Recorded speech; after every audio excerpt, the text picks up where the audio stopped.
À l'instar de bien d'autres pays européens, l'Italie se prépare à un déconfinement progressif.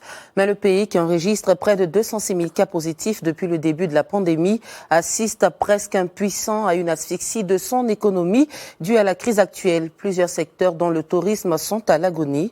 Précision avec Anissa Arao. Serveurs, hôteliers, commerçants et artisans.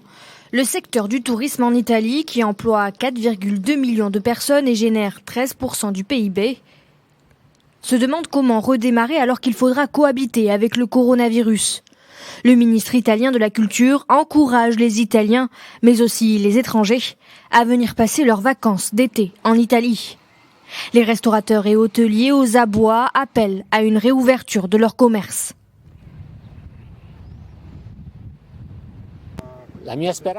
Mon souhait est qu'on nous laisse ouvrir le plus vite possible. C'est fondamental pour nous.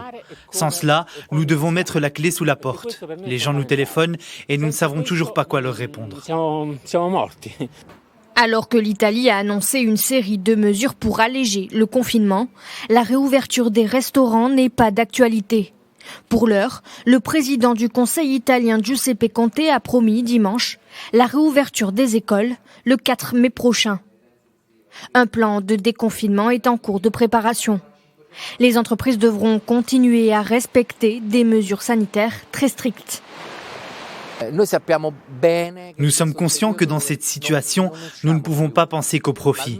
Mais le problème est tel que nous ne pouvons pas nous permettre de ne pas payer nos employés et nos charges.